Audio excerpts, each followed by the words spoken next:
진피에 대해서 살펴보도록 하겠습니다. 진피는 성질이 따뜻합니다. 성질이 따뜻하고, 이 진피라고 하는 부분은 이제 대부분 가장 많이 쓰는 진피가 이제 귤피죠. 귤피는 이제 귤의 껍질을 귤피라고 이야기하는데, 그러면 귤피하고 진피는 뭔 차이냐? 귤피는 그냥 귤 껍질이고, 진피는 귤피나 뭐 다른 그 껍질이 오랫동안 발효시킨 그런 것을 진피라고 합니다. 그래서 여기에 진자라고 하는 것은 묵을 진자를 쓰고 있죠. 이렇게 묵을 진자, 묵힐 진자죠. 그리고 이 묵힌 것들은 기운을 아래로 내리는 효과를 가지고 있습니다. 그런데 그 귤피가 가지고 있는 기운을 아래로 내리는 작용을 하는 것이 바로 그러니까 진피다. 그래서 가슴이 답답해서 위에가 뭉쳐 있다든지, 식욕이 없이 소화가 잘 안 된다든지, 구토 증상이 있다든지, 구역질이 있다든지, 이런 것들 다 위에 뭉쳐 있는 거잖아요. 이걸 밑으로 내리는 작용을 하는 거죠.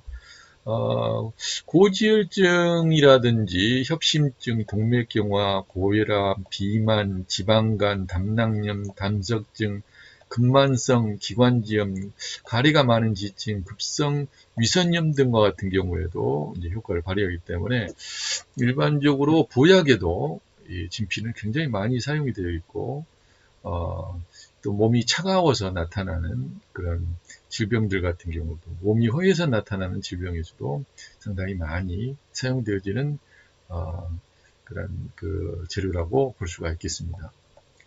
그래서 진피는 이제 귤피를 묵혀놓은 것이, 귤피를 묵힌 것이 바로 이제 진피의 귤진피죠. 귤진피. 홍피라고도 이야기하고 귀노라고도 이렇게 이야기합니다. 근데 일반적으로 보게 되면 이제 최소한 2년에서 3년 이상은 묵혀야 제대로 된 이제 앞에서 우리가 봤었던 이러한 효과들을 발휘한다고 볼 수가 있을 겁니다. 적어도 3년 이상 정도를 묵히게 될 때 이 정도의 효과를 발휘를 하는 거죠. 여기 지금 이 그림에서도 보게 되어지면 이렇게 예쁘게 귤을 껍질을 이제 까가지고 이렇게 실로 묶어서 환기가 잘 되는, 습기가 없는 환기가 잘 되는 곳에 말리면 마치 이제 보이차처럼 이제 만드는 거죠. 그래서 그 진피도 귤을 오랫동안 묵힌 발효 귤피다, 이렇게 이야기할 수 있으게 진피라고 하는 것은요. 여기 이 그림을 잠깐 보시겠습니다. 이건 지금 그 중국의 그 귤피 부분인데, 진피에 대한 건데, 이건 15년 동안 묵힌 거라고 이야기하잖아요. 그러니까 한 15년 정도 묵혔다 한다면 그 효능들은 더 부드러우면서 더 힘을 아래로 내려지는데 부작용을 덜 하면서 할 수 있지 않겠느냐. 그러나 이걸 잘 부패하지 않고 발효되게 하기 위한 부분이 되려고 한다면 굉장히 습을 조심을 하고 바람이 잘 통하는 환경을 조성해야 되는 그런 그 숙제가 남아 있다라고 하는 것을 우리는 단박에 알 수 있겠죠. 그래서 앞으로 미래에는 어떤 식재료도 중요하지만 그 식재료가 얼마나 위생적이냐, 위생적이라고 하는 것이 믿어질 수만 있다 한다면 그 자체만으로도 플라시보 효과를 많이 기대할 수 있다. 저는 그렇게 생각합니다. 그래서 어떤 걸 기르는 것도 중요하고 어떤 걸 만드는 것도 중요하지만 그걸 얼마나 위생적으로 차려내고 또 얼마나 위생적으로 보관할 수 있느냐, 이것도 굉장히 중요한 숙제거리 중에 하나다. 자, 그렇다면 우리 그 진피에 대한 부분을 좀 약선의 기본적인 효능에 관련된 부분으로서 좀 살펴보도록 하겠습니다. 진피는 이제 가슴이 답답하고 배가 더부룩하고 식욕이 없는 사람에게 적합하다. 소화불량이나 구토, 구역질이 있는 사람에게 좋다. 콜레스테롤이 높은 사람이나 고지혈증에 도움이 된다. 협심증, 동맥경화, 고혈압에 효과가 있다. 비만, 지방간, 담낭염, 담석증에 효과가 있다.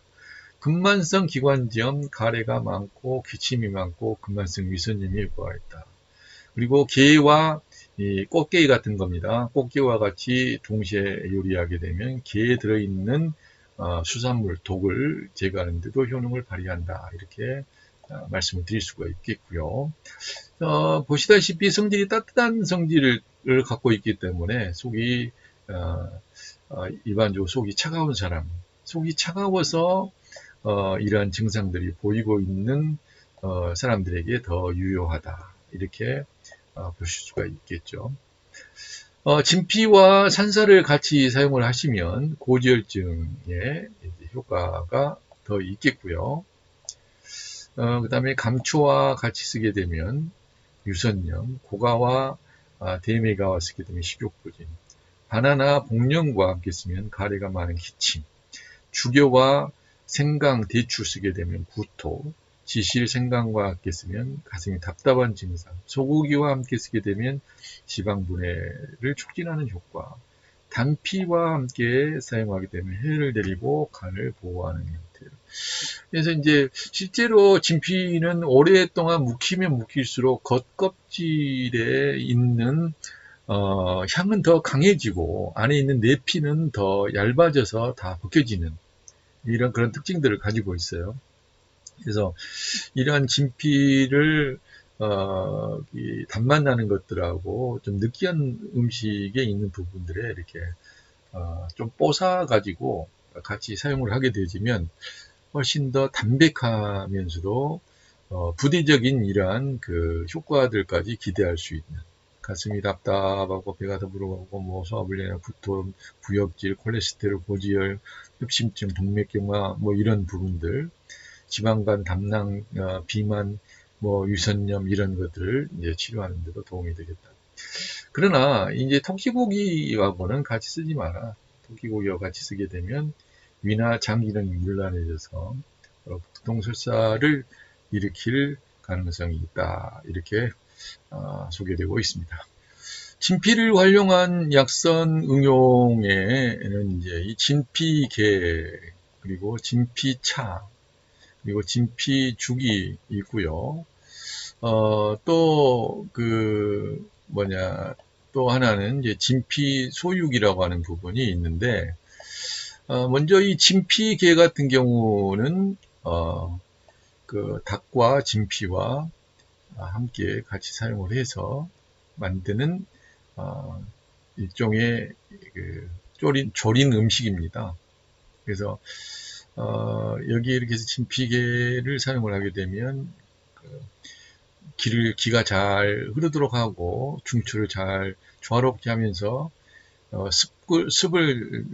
습을 잘 조절을 하고 습을 말리고 담을 없애는 그런 기능들을 할 수 있게 됩니다. 진피차는 진피 신선한 것을 적당량 넣어서 같이 마시게 되는 거죠. 그러면 비장이 허하거나 기침이나 피부에 좋지 않은 그런 경우에 좋겠고요. 진피죽은 진피와 함께 이제 이 고량감 수수와 그리고 쌀, 그다음에 소금을 약간 넣어서 죽을 끓여서 쓰면 이제 사용을 하면 이제 좋게 되는데, 여기 이제 소금을 약간 넣다라고 하는 부분은 나중에 이제 죽을 끓이고 나서 소금을 약간 넣어서 이제 끓여서 먹는 겁니다.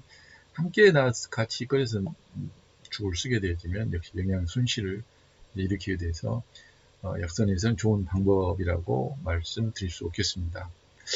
그리고 잠깐 주의사항을 보시겠는데요. 진피는 성질이 따뜻하기 때문에 이제 기가 허약한 사람이나 또 음이 허약해서 이게 열이 있는 사람들, 그래서 음어화학인 사람이나 가래가 없고 마른 기침을 하는 사람들, 이런 경우는 이제 음이 허한 사람이기 때문에 가래가 없는 거거든요. 그리고 각혈이나 토혈이 있는 그런 경우에는 좋지 않다. 음기가 약한데 따뜻한 걸 넣게 되면 더 역시 음기가 약해지기 때문에 기가 약하거나 그다음에 음기가 약한, 음에 약한 증상이 보여지는 사람들은 주의를 해야 한다. 이렇게 볼 수 있습니다.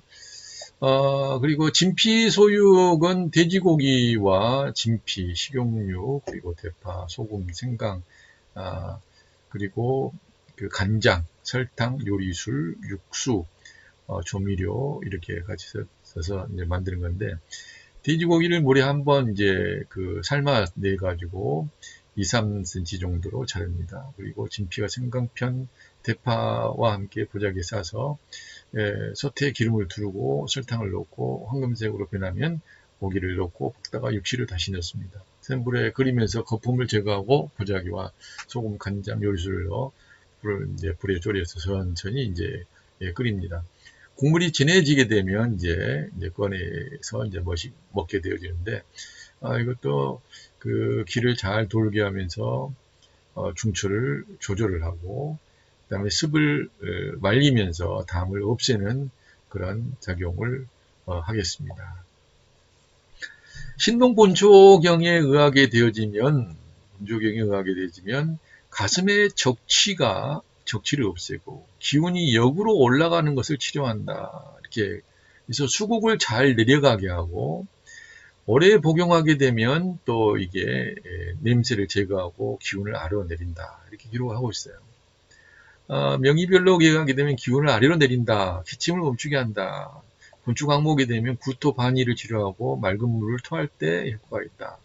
담음이 뭉쳐서 기침을 하거나 대변이 막혔을 때, 그리고 부인들의 유홍을 이제 가슴에 있는 덩어리를 이제 그 해결하는 데 도움을 준 거죠. 진피는 오래되어서 매운맛이 약간 소실된 것이 좋다. 또한 진피는 외층과 내층이 되어 있는데 모두 식용으로 사용할 수가 있고, 이 맛과 귀경과 효능이 서로 이제 비슷합니다. 외층은 담을 없애면서 기를 잘 돌게 하고, 내층은 비장과 위장을 튼튼하게 하는데 효과를 발휘한다. 그리고 귤에 대한 부분을 잠깐 보고, 귤나무에 대한 그 부분을 부분별로 보게 되면 귤씨와 그리고 귤 껍질과 껍질 사이에 있는 그 섬유질이 있죠. 그리고 그 섬유질 벗겨내서 껍질 벗기고 나서 이제 그 귤을 먹잖아요. 근데 이제 그걸 귤락이라고 하는 거고, 귤잎이 있다. 그래서 귤핵과 귤락과 귤잎이 각각 다른 그런 그 효과들을 이제 발휘를 하는 거죠. 귤씨 같은 경우는 이제 그 기를 잘 돌게 하면서 뭉친 것을 풀어주게 한, 그리고 통증을 없애는데 큰 작용을 하고 강하고, 그 통증을 멈추게 하는데 도움이 됩니다. 그리고 귤락 같은 경우는 귤의 그 섬유질 같은 경우에는 간경과 폐경으로 들어가서 그 기가 잘 통하게 하며 낙맥을 잘 통하게 한다. 그 거담작용을 하죠. 그래서 흉통과 기침, 가래가 많은 증상에도 효과가 있다.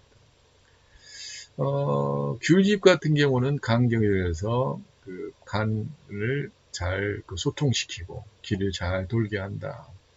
그 다음에 뭉친 것을 풀어주고 기충기를 없앤다. 그 다음에 그 옆구리의 통증을 잡아주고, 가슴에 여성들의 가슴의 오음을 없애며 유방 결기에 뭉쳐있는 부분들을 풀어주는 작업들을 이제 귤 이파리가 한다. 이렇게 소개되고 있습니다.